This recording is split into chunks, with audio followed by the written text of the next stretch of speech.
A very special evening in Sydney. प्रधानमंत्री नरेंद्र मोदी ने अपने ऑस्ट्रेलियन शो के बारे में यही लिखा है। जब से मोदी का सिडनी वाला शो खत्म हुआ, मोदी विरोधी इस कार्यक्रम की वीडियोस को खंगाल रहे हैं। बीजेपी विरोधी पार्टियां इसी फेर में लगी हैं कि कुछ ऐसा मिल जाए जिससे मोदी को ट्रोल किया जा सके। लेकिन प्रधानमंत्री का विशेष प्लान कुछ ऐसा है जिसे उनके विरोधी आज भी नहीं समझ पाए। क्या आपको याद है कि हिंदुस्तान का ऐसा कोई प्रधानमंत्री जिसका विदेशी धरती पर ऐसा स्वागत हुआ हो, जिसे विदेशी मुल्क का प्रधानमंत्री बॉस कहकर संबोधित करे? हिंदुस्तान में नरेंद्र मोदी के विरोधियों को यही बात सबसे ज्यादा खलती है। विदेश से जब ऐसी तस्वीरें आती हैं तो देश में बैठे मोदी के सियासी दुश्मनों के सीने पर सांप लौटने लगता है। नरेंद्र मोदी एक ऐसे राजनेता हैं जिन्होंने अपनी फॉरेन पॉलिसी की बदौलत ऐसी सॉलिड सियासी बेस बनाया है जिसकी काट आज भी विरोधियों के पास नहीं है। आज जो ऑस्ट्रेलिया में हुआ वो सिर्फ शुरुआत है। आगे की बात इस रिपोर्ट में देखिए। बॉस कौन है मालूम है क्या? न राहुल न केजरीवाल तो फिर कौन? देश में विरोधियों पर, विदेश में भारत विरोधी ताकतों पर 21 कौन है? जवाब एक विदेशी राष्ट्राध्यक्ष ने दिया है। ऑस्ट्रेलिया के पीएम ने हिंदुस्तान के पीएम को सबसे बड़ा बॉस डिक्लेयर कर दिया है। Prime Minister Modi is the boss. Prime Minister Modi is the boss. Boss. Australia वाले कह रहे हैं बॉस तो मोदी ही हैं। इंडिया वाले भी यही रिपीट कर रहे हैं।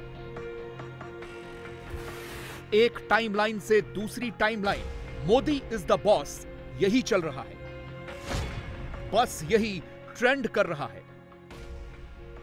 Modi is the boss. India, India, India. Modi is the boss. He is the true rock star. Modi is our rock star. It's not just India's rock star, it's the whole world's rock star. Modi बिना कुछ नहीं, मोदी बिना India का कुछ नहीं है। Modi is the boss. Modi the boss.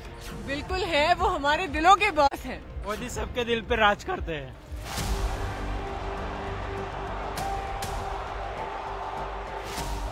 तो क्या सिडनी में मोदी की 60 सेकंड की एंट्री से 24 में सारे के सारे दुश्मनों को एग्जिट का डर सताने लगा है? क्या मोदी के 45 मिनट ने 24 के चुनाव से पहले अगले 7,536 घंटों का टोन सेट कर दिया है? भारत माता की, भारत माता की, भारत माता की। 23 मई यानी वो तारीख जब 19 के चुनावी नतीजे आए थे, मोदी ने 303 सीटें जीती थी। तो क्या अब 23 मई को ही मोदी ने 2024 की जीत की भविष्यवाणी भी कर दी है? कांग्रेस कह रही है देश में आंधी है, 24 में राहुल ही प्रधानमंत्री हैं। इन सब के उलट पब्लिक कह रही है मोदी ही नंबर 1 प्राइम मिनिस्टर हैं।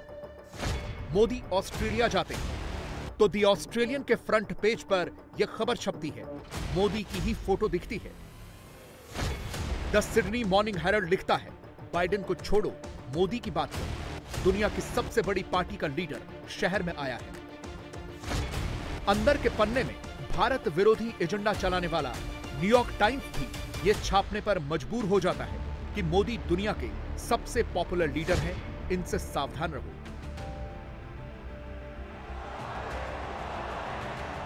मोदी विरोधी गैंग अलग अलग इंडेक्स घुमाकर प्रधानमंत्री को टारगेट करता है।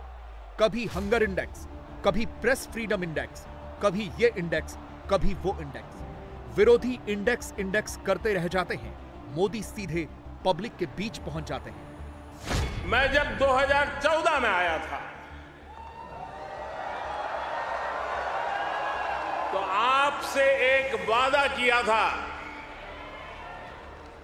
वादा ये था कि आपको फिर भारत के किसी प्रधानमंत्री का 28 साल तक इंतजार नहीं करना पड़ेगा।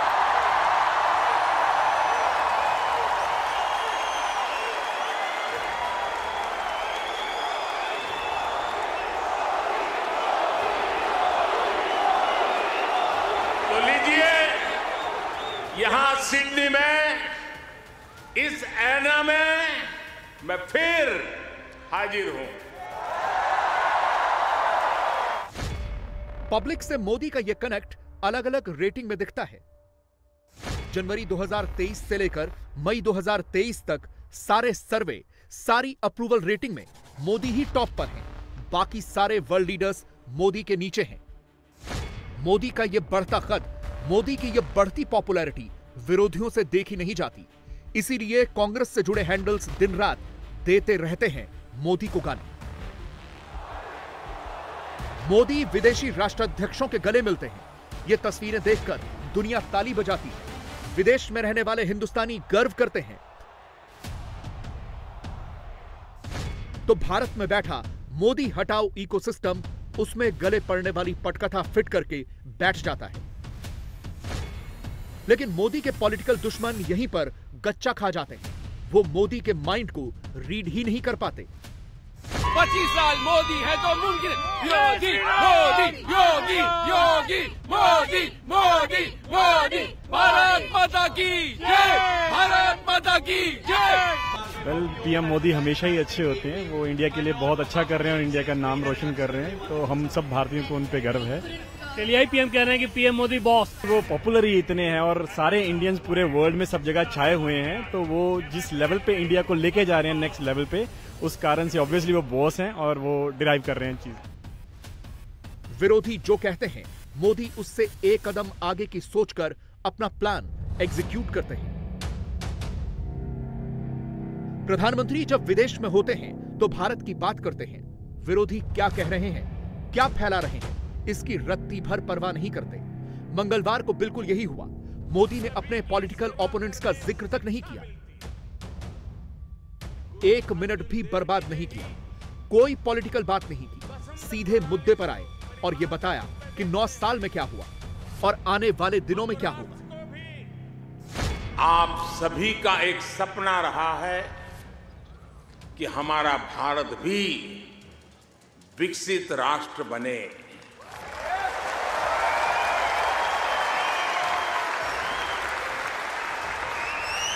है ना आपका सपना? है ना आपका सपना? है ना आपका सपना?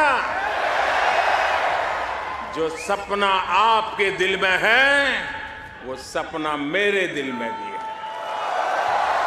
आज दुनिया की सबसे बड़ी और सबसे युवा टैलेंट फैक्ट्री जिस देश में है वो है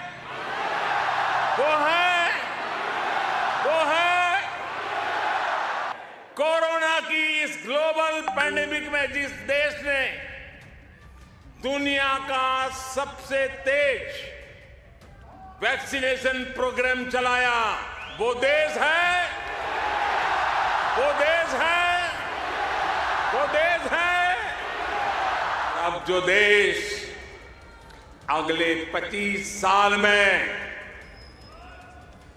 विकसित होने के लक्ष्य के साथ आगे बढ़ रहा है, वो देश है, वो देश है। 2024 के लिए मोदी की चुनावी पिच अब इसी लाइन के इर्द गिर्द घूमेगी। तो क्या विरोधी देखते रह जाएंगे और 24 में मोदी एक बार फिर से बॉस बन जाएंगे? यह समझने के लिए आपको 19 मई से लेकर 23 मई तक मोदी की टाइमलाइन खंगालनी होगी। 3 देशों का दौरा, 40 से ज्यादा मीटिंग्स, 20 से ज्यादा देशों के राष्ट्राध्यक्षों से मुलाकात। भारत में बैठा एंटी मोदी मोर्चा यह नैरेटिव परोस रहा है कि दुनिया में मोदी को कोई पूछने वाला नहीं है। कांग्रेस के जयराम रमेश ये लिखते हैं कि कोई ग्लोबल लीडर मोदी से गले मिलने को रेडी नहीं है। विरोधियों के फॉल्स नैरेटिव के उलट सच्चाई यह है कि मोदी शुक्रवार को जापान पहुंचे, वहां रविवार तक रुके, G7 की मीटिंग अटेंड की, चीन का जिक्र किया, G7 में भारत की तरफ से 10 पॉइंट एजेंडा सेट किया, क्वाड लीडर से मुलाकात की। इस दौरान कई सारे बायलैटरल टॉक्स किए। रविवार को पापुआ न्यू गिनी निकल गए, वहां फिपिक समिट अटेंड किया और फिर ऑस्ट्रेलिया पहुंचे। वहां पहुंचते ही इंडिया का ग्लोबल एजेंडा सेट कर दिया। मोदी अब अपनी इसी ग्लोबल इमेज को और वैश्विक स्तर पर भारत के बढ़ते कद को अपना पॉलिटिकल वेपन बनाएंगे। सवाल यह है कि यह होगा कैसे? इस वक्त मोदी विरोधी खेमे को एक चीज बहुत परेशान कर रही है और वो है 2024 में विश्व गुरु वर्सेस हू। विपक्ष में चेहरे तो कई सारे हैं, लेकिन अभी कोई भी नाम, कोई भी चेहरा फाइनल नहीं हुआ है। अगर विपक्ष किसी एक नाम पर सहमत हो भी जाता है तो भी टक्कर मोदी से है। और मोदी एक ऐसे लीडर हैं जो एग्जाम के समय नहीं, एग्जाम आने से महीनों पहले ही मिशन मोड में जुट जाते हैं। 2014 का चुनाव हिंदू हृदय सम्राट और डेवलपमेंट वाले गुजरात मॉडल के नाम पर लड़ा गया। 2019 में मजबूत और कड़े फैसले लेने वाले प्राइम मिनिस्टर का चुनाव था। तो 2024 का चुनाव नेशनल प्राइड वाला चुनाव होगा। भारत एक विश्व गुरु है, यह मैसेज पब्लिक तक पहुंचाया जाएगा। और मोदी ने इसकी पिच पिछले 100 घंटों में रेडी कर दी है। यह कैसे हुआ, अब यह समझिए। G7 समिट की साइडलाइंस पर जब क्वाड देशों के राष्ट्राध्यक्षों के साथ मीटिंग में मोदी बैठे तो 2024 में अगली क्वाड समिट के लिए भारत को रेडी बताया। इसका मतलब यह हुआ कि 24 के चुनाव के आसपास अमेरिका, ऑस्ट्रेलिया और जापान के लीडर्स भारत में होंगे। और जब बाइडेन मोदी से गले मिलेंगे तो भारत की बढ़ती ताकत वाली छवि डायरेक्ट पब्लिक के बीच पहुंचेगी। और यह सिर्फ एक इवेंट नहीं होगा। इसी साल जुलाई में नई दिल्ली में एससीओ की समिट होनी है। सितंबर 2023 में G20 समिट के लिए दुनिया के 20 पावरफुल देशों के राष्ट्राध्यक्ष भारत में होंगे। और इसी के कुछ महीनों के बाद 24 में क्वाड के लीडर्स भारत आ सकते हैं। सोचिए इसका कितना इंपैक्ट वोटर्स पर पड़ेगा। Of course, no doubt. I don't think any other prime minister can be like this for next 100 years in India. No way, no way. He's Modi, Modi, Modi. India is Modi. Modi is India. India is Modi. Modi is the best. Modi is the best. अच्छा, जैसे आपने देखा Anthony Albanese भी उसका fan है। Anthony Albanese उसका सहारा लेना पड़ा जैसे कि to reach out to the Indian diaspora. मुझे बहुत गर्व होता है। यहाँ पे हम 18 साल से हैं। मोदी जी ने करिश्मा कर दी है। सब लोग जानते हैं इंडिया को now because of Modi ji. पहले ऐसा नहीं होता था कि लोग इतना रिकॉग्नाइज करते जी। पहले ऐसा कुछ नहीं था। अब मोदी जी ने इंडिया को ब्रांड बना दिया है। मोदी जी, मोदी जी, मोदी, मोदी, मोदी, मोदी, मोदी, मोदी, मोदी, मोदी, मोदी, मोदी, मोदी। हिंदुस्तान का शेर मोदी, भारत माता की जय। आज ऑस्ट्रेलिया की जीडीपी एक दिन के लिए गिरी है। बहुत सारे लोग छुट्टी लेके बैठे हुए हैं आज। 2024 के लिए बीजेपी इन सारे बड़े इवेंट्स को खूब भुनाएगी। यानी भारत की विश्व गुरु वाली छवि की ब्रांडिंग करेगी, उसे देश के कोने कोने में लेकर जाएगी। इससे भारत के बढ़ते कद के साथ साथ मोदी की ग्लोबल लीडर वाली छवि भी लोगों तक पहुंचेगी। मोदी ने खुद इसका हिंट दे दिया है। मानवता के हित में ऐसे ही कार्यों के कारण आज भारत को फोर्स ऑफ ग्लोबल गुड कहा जा रहा है। जहां कहीं भी कोई आपदा होती है, भारत मदद के लिए तैयार मिलता है। जब भी कोई संकट आता है, भारत समाधान के लिए तत्पर रहता है। भारत ने हमेशा अलग अलग देशों को एकजुट करने के लिए एक बाइंडिंग फोर्स की तरह काम किया है। अभी अभी जब तुर्की में भूकंप ने तबाही मचाई, तब भारत ने ऑपरेशन दोस्त के द्वारा मदद का हाथ बढ़ाया। भारत अपने हितों को सबके हितों से जोड़कर देखता है। सबका साथ, सबका विकास, सबका विश्वास और सबका प्रयास, ये हमारी डोमेस्टिक गवर्नेंस का भी आधार है और ग्लोबल गवर्नेंस के लिए भी यही विजन है।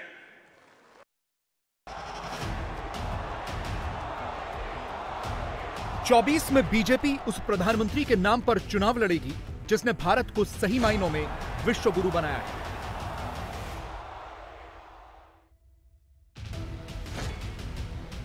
और तब दुनिया के सारे बड़े देशों के राष्ट्राध्यक्ष एक ही फ्रेम में मोदी के साथ दिखेंगे। मोदी की ग्लोबल लीडर और भारत की विश्व गुरु वाली ताकत को एक सर्वे से भी समझिए। ट्रस्ट इन ग्लोबल पावर्स नाम की रिपोर्ट में सवाल पूछा गया कि दुनिया की समस्याओं के समाधान के लिए आप किस देश पर भरोसा कर सकते हैं। इसके जवाब में 56% की राय यह थी कि भारत पर भरोसा कर सकते हैं। इसी रिपोर्ट में सवाल पूछा गया कि दुनिया का वो कौन सा लीडर है जो वर्ल्ड अफेयर्स में सबसे बेहतर काम कर सकता है। इसके जवाब में 38% लोगों की राय मोदी के फेवर में थी। सर्वे का एक सवाल यह भी था कि भारत एक लोकतंत्र है, क्या आप इससे सहमत हैं? इसके जवाब में 68% ने कहा कि हां, भारत में लोकतंत्र है। भारत विश्व गुरु बन रहा है। मोदी के दुश्मनों को यह बात पच नहीं रही, इसीलिए वो लोकतंत्र खतरे में है का पिटारा खोलकर बैठे हुए हैं। मगर अब मोदी ने इसकी काट ढूंढ ली है। 24 के लिए मोदी लोगों के बीच जा जाकर बताएंगे कि देखिए विदेश में जाकर विपक्ष के नेता क्या क्या कहते हैं। कांग्रेस के नेता विदेशी धरती पर भारत को कैसे बदनाम करते हैं। लोकतांत्रिक तरीके से चुनी गई सरकार को गिराने के लिए विदेशी मदद मांगते हैं, जबकि मोदी की सरकार दुनिया भर में भारत की ताकत बढ़ाती है, भारत को विश्व गुरु बनाने के रास्ते पर लेकर चलती है। आज भारत के हर कदम, हर उपलब्धियों के बारे में दुनिया जानना चाहती है। आज की दुनिया जिस वर्ल्ड ऑर्डर की तरफ जा रही है, जिन संभावनाओं को तलाश रही है, उसमें ये स्वाभाविक भी है। भारत हजारों वर्षों की जीवंत सभ्यता है।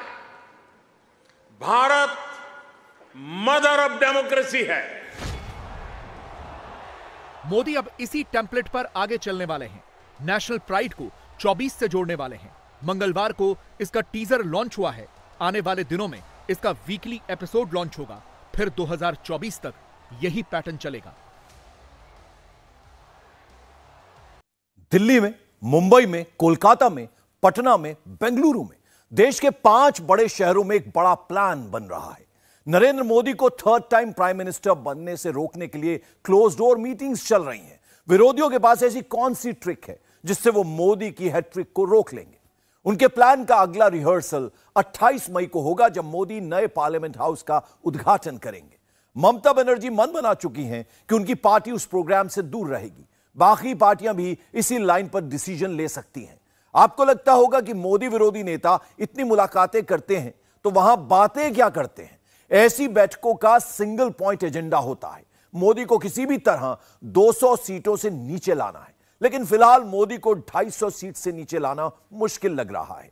टारगेट को अचीव करने के लिए विरोधी कैंप में किस नए फॉर्मूले पर डिस्कशन चल रहा है, यह आपको बताते हैं इस रिपोर्ट में।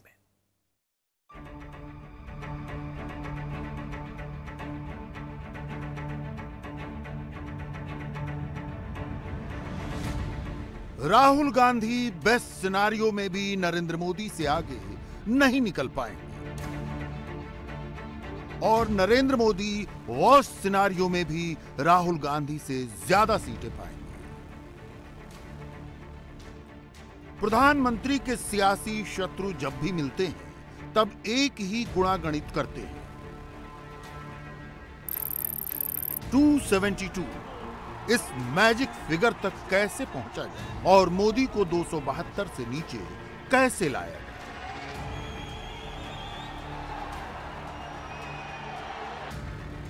लेकिन विरोधियों को अब तक कोई श्योर शॉट फॉर्मूला नहीं मिला। मोदी के दुश्मनों की टेबल पर जो सबसे लेटेस्ट रिपोर्ट रखी गई, उसके मुताबिक कांग्रेस, तृणमूल, आम आदमी पार्टी, समाजवादी पार्टी और यूपीए के सारे अलायंस पार्टनर्स अगर एक साथ मिल जाएं, 24 के चुनाव में अगर ये पूरी तरह तालमेल बनाकर चले तो भी इनका आंकड़ा 245 से आगे नहीं बढ़ सकता। 245 सीटों का मतलब हुआ बहुमत से 27 सीटें कम।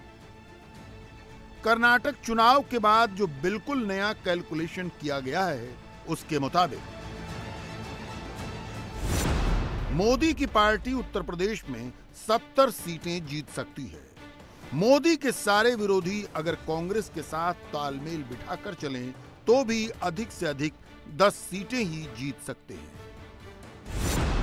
गुजरात में लगातार तीसरी बार कांग्रेस खाता खोलने के लिए तरसेगी। बीजेपी यहां फिर से 26-0 का स्कोर करेगी। दिल्ली में मोदी फिर से 100% का स्ट्राइक रेट मेंटेन करेंगे, यानी मोदी 7 और विरोधी 0। राजस्थान में भगवा किला पहले की तरह मजबूत रहेगा, मगर 24 में राहुल गांधी यहां से 4 सीटें जीत सकते हैं। मध्य प्रदेश में जरूर कांग्रेस मोमेंटम गेन कर सकती है। नए अनुमान के मुताबिक मध्य प्रदेश में कांग्रेस 10 सीटें जीत सकती है और बीजेपी 28 सीट से घटकर 19 सीट तक आ सकती है।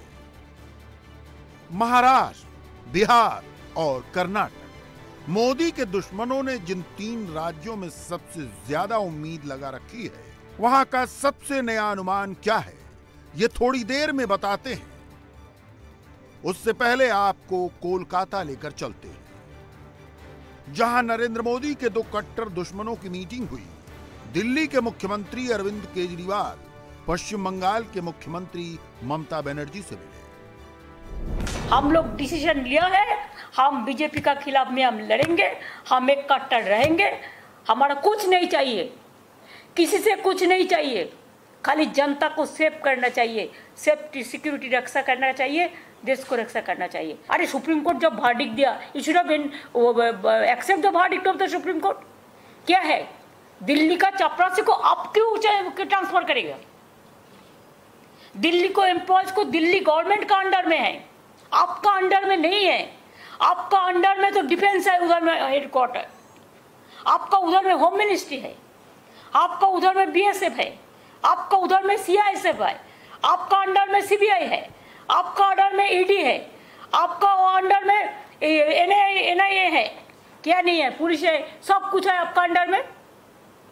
तो ये लोग चुनाव में जाएगा, लड़ेगा और इसको सब पावर आप तोड़ लेंगे, ये बात नहीं चल सकता है।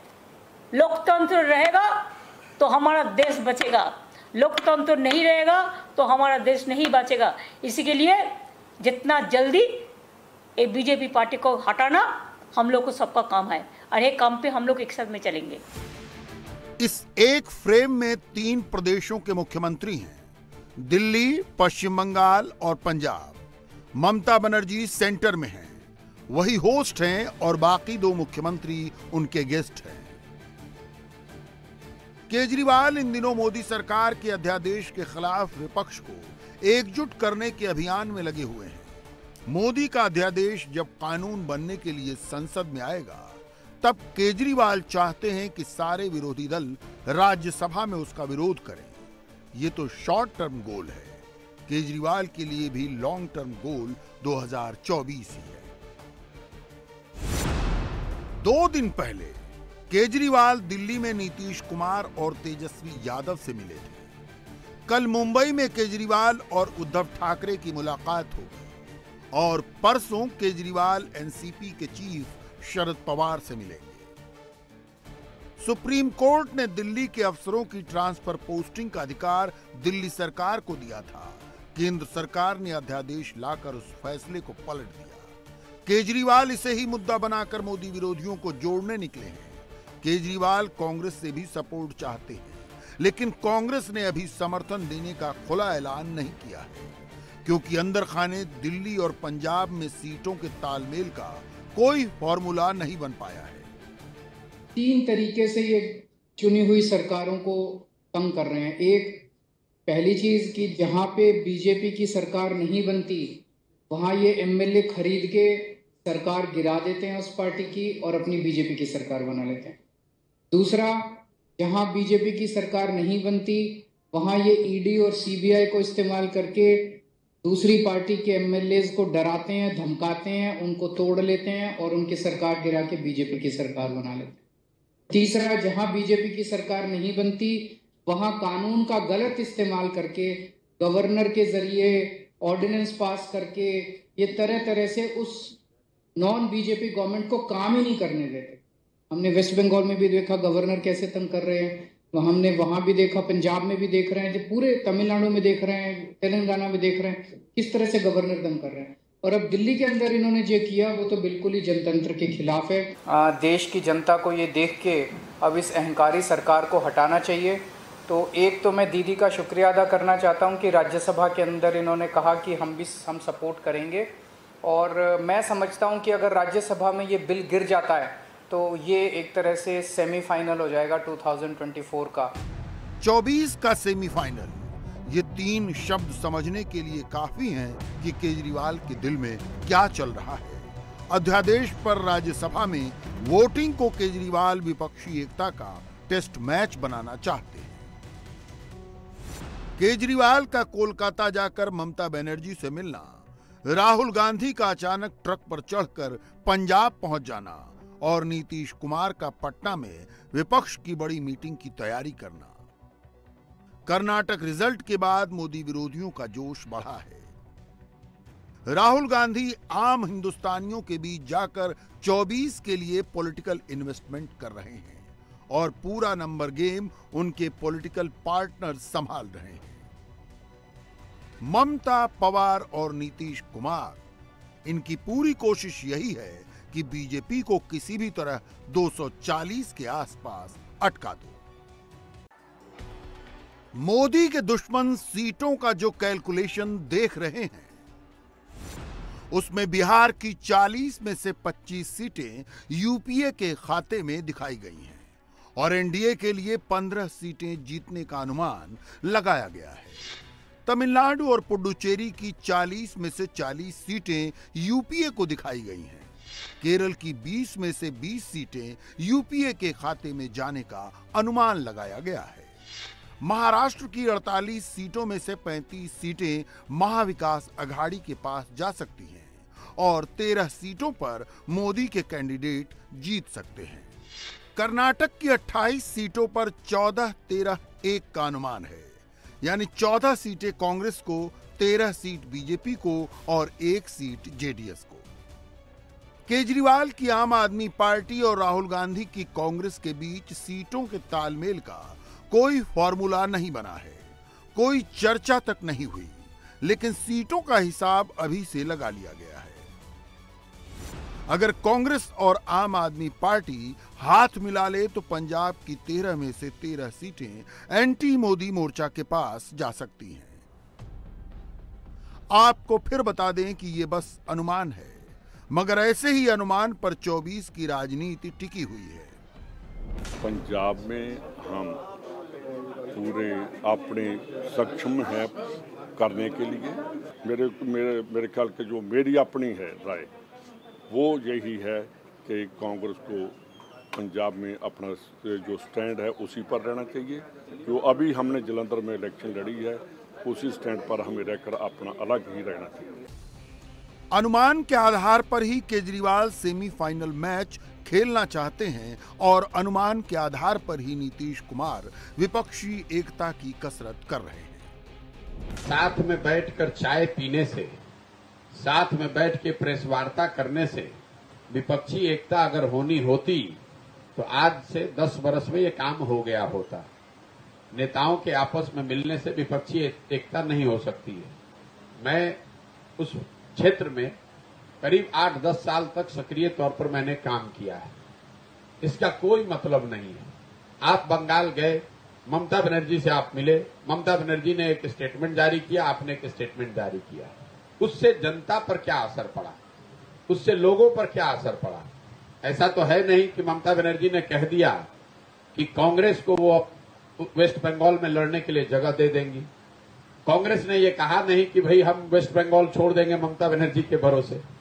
तो नीतीश कुमार जो विपक्षी एकता की बात कर रहे हैं तो कम से कम बिहार का ही फॉर्मूला जारी कर दे कि बिहार में जदयू कितना सीट लड़ेगा, कांग्रेस कितनी सीट लड़ेगी और आरजेडी और उनके अन्य जो 4 सहयोगी दल हैं जो अभी सरकार में हैं, मांझी जी कितना सीट लड़ेंगे और सीपीआई, सीपीआईएम और सीपीआईएमएल कितने सीट लड़ेंगे। विपक्षी एकता का रास्ता अगर सच में इतना आसान होता तो जाने कब का मोर्चा बन गया होता। लेकिन न 19 में मोर्चा बना, न 24 के लिए बात आगे बढ़ी है। महाराष्ट्र में एक अघाड़ी पहले से बनी हुई है। कांग्रेस, एनसीपी और उद्धव ठाकरे की शिवसेना के बीच गठबंधन है, लेकिन सीटों को लेकर वहां भी झगड़ा शुरू हो गया है। 48 सीटों का 3 पार्टियों के बीच 16 सीटों का बंटवारा एक ऑप्शन हो सकता है। 16 सीट कांग्रेस को, 16 सीट एनसीपी को और 16 ही सीटें उद्धव ठाकरे की शिवसेना को। लेकिन उद्धव ठाकरे की पार्टी कह रही है कि हम 18 सीट से कम पर नहीं मानेंगे, क्योंकि हमारे 2019 में 18 सांसद ही जीते थे। कांग्रेस कह रही है कि कर्नाटक चुनाव के बाद हालात बदले हैं और सीटों का बंटवारा बदले हुए हालात के मुताबिक होना चाहिए। आज हमारी चर्चा हुई है कि महाराष्ट्र में आने वाली लोकसभा के चुनाव को मद्देनजर रखते हुए पार्टी वाइज कितनी सीटें क्या लड़नी चाहिए, इस पे एक जनरल चर्चा हुई है। सीट वाइज चर्चा अभी तक कुछ हुई नहीं है। जिसकी क्षमता जो जिले में है, जो कॉन्स्टिट्यूंसी में जिसकी ताकत है, उसके अनुसार सीट वो कॉन्टेस्ट करेंगे तो जितना आसान हो जाएगा। संजय राउत ने कहा है कि 19 सीटें वो लड़ना चाहते हैं और सभी दलों को एडजस्टमेंट करना होगा, कहीं ना कहीं कॉम्प्रोमाइज करना होगा। क्या तैयार है आप लोग कॉम्प्रोमाइज के लिए? ये उनकी व्यक्तिगत राय है ना, जब हम सब साथ में बैठेंगे तो तय हो जाएगा। उनका ये प्रपोजल हो सकता है, उनकी राय हो सकती है, पर ये जरूरी नहीं है कि महाविकास आघाड़ी की राय हो। आप लोग सर कॉम्प्रोमाइज करने के लिए तैयार है? कॉम्प्रोमाइज की बात नहीं है, जो मैंने कहा ना, जिसका मेरिट है उसको सीट लड़नी चाहिए। प्रधानमंत्री नरेंद्र मोदी बड़ी लकीर खींच रहे हैं। उनकी पार्टी ने ग्राउंड से तैयारी शुरू की है। संगठन को फिर से एक्टिव किया जा रहा है। हर प्रदेश में अलग अलग रणनीति बनाई गई है।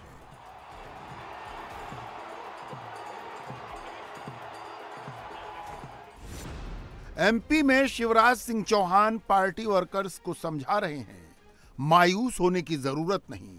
कर्नाटक में कांग्रेस को जेडीएस के वोट मिल गए, मगर एमपी में ऐसा बिल्कुल नहीं होने वाला, क्योंकि यहां बीजेपी और कांग्रेस की डायरेक्ट फाइट होगी।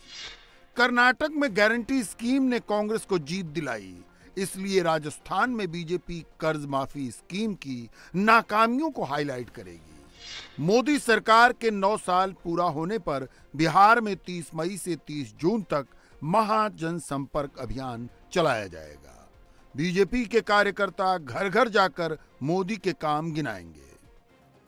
इधर राहुल गांधी ट्रक पर चढ़कर दिल्ली से पंजाब निकले, उधर स्मृति ईरानी केरल के वायनाड में एक्टिव हो गईं। ये मेरा सौभाग्य है कि जो आज वायनाड के एमपी हैं, उनको उत्तर प्रदेश से मैंने ही रवाना किया था। लेकिन रवाना करने के पीछे कारण क्या था? जब वो वहां के सांसद थे, 80% लोगों के पास बिजली नहीं थी। जब वायनाड के सांसद अमेठी में थे तो डिस्ट्रिक्ट कलेक्टर का ऑफिस नहीं था। जब वायनाड के एमपी अमेठी में थे, अमेठी में मेडिकल कॉलेज नहीं था। जब वायनाड के एमपी अमेठी में थे, अमेठी के डिस्ट्रिक्ट हॉस्पिटल में डायलिसिस सेंटर नहीं था, एक्सरे मशीन नहीं थी। जब वायनाड के एमपी अमेठी में थे, अमेठी में केंद्रीय विद्यालय नहीं था, सैनिक स्कूल नहीं था। वो यहाँ रहेंगे तो उसका हाल भी वैसा ही होगा जैसे उन्होंने अमेठी में किया था, इसलिए यहाँ ना रहें उसकी व्यवस्था आप सबको करनी है। 2000 के नोटों की वापसी का पहला दिन आज पूरा हुआ। कितने नोट वापस आए, कितने नहीं आए, जो नोट नहीं आए वो कहां गए? क्या 2000 के नोट से ब्लैक मनी को व्हाइट करने का सिलसिला शुरू हो गया है? शहर शहर से ग्राउंड रिपोर्ट क्या आ रही है, इस रिपोर्ट में देखिए।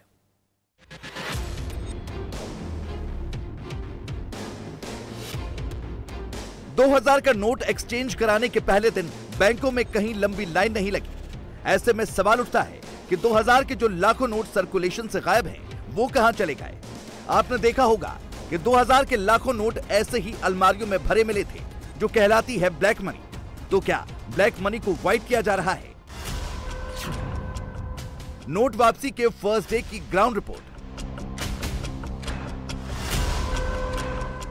आरबीआई के नए सर्कुलर के बाद लोग 2000 के नोट बैंकों से ज्यादा पेट्रोल पंप, आभूषण, प्रॉपर्टी और डॉलर में एक्सचेंज करके खपा रहे हैं।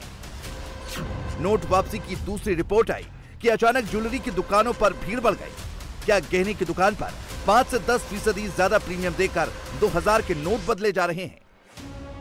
2000 की नोट खपाने का एक तरीका और सोशल मीडिया में चर्चा का विषय बना हुआ है। लोग 2000 के बदले में डॉलर एक्सचेंज कर रहे हैं। मनी एक्सचेंज सेंटर भी मौके पर चौका लगाने में नहीं चूक रहे। 2000 का नोट देकर जो लोग डॉलर लेना चाहते हैं उनसे $1 का 95 रुपए वसूला जा रहा है, जबकि $1 की रियल वैल्यू करीब 82 रुपए है। मतलब मनी एक्सचेंज वाले $1 में ही 13 रुपए तक ज्यादा चार्ज कर रहे हैं। 2000 के कितने नोट खजाने में आ गए हैं और कितने नोट गायब हैं? आरबीआई से जारी आंकड़ों के मुताबिक 2016 से 2018 तक 2000 के 370 करोड़ नोट छापे गए थे। 30 मार्च 2018 तक देश में 2000 के 336.5 करोड़ नोट सर्कुलेशन में थे, जबकि 31 मार्च 2023 तक सर्कुलेशन में सिर्फ 181 करोड़ नोट थे। ऐसे में बड़ा सवाल है कि 155.5 करोड़ नोट कहां हैं? क्या ये नोट गायब हैं या खराब हो गए? आरबीआई के आंकड़े कहते हैं करेंसी नोटों के खराब होने की दर करीब 10% है। हालांकि छोटे नोटों के मुकाबले बड़े नोटों के खराब होने की दर कम होती है, लिहाजा ये संभव नहीं है कि 155 करोड़ के 2000 वाले नोट खराब हो गए होंगे। आरबीआई की रिपोर्ट कहती है कि 2016 से अब तक 2000 की करेंसी के 102 करोड़ नोट खराब हो चुके हैं, जिन्हें आरबीआई की देखरेख में नष्ट कर दिया गया है। ऐसे में अगर गायब हुई 2000 की करेंसी 155.5 में नष्ट किए गए 102 करोड़ नोटों को घटा दिया जाए तो सिर्फ 53.5 करोड़ नोट ही ऐसे हैं जो सर्कुलेशन से गायब हैं। इनकी कुल वैल्यू करीब 1 लाख करोड़ के आसपास बैठती है। इस पूरी एक्सरसाइज में यही चल रहा है कि 2000 के 1 लाख करोड़ कहां हैं? इंडिया टीवी हर वक्त हर जगह डाउनलोड करने के लिए सर्च करें India TV news Google play store या ऐप स्टोर पर।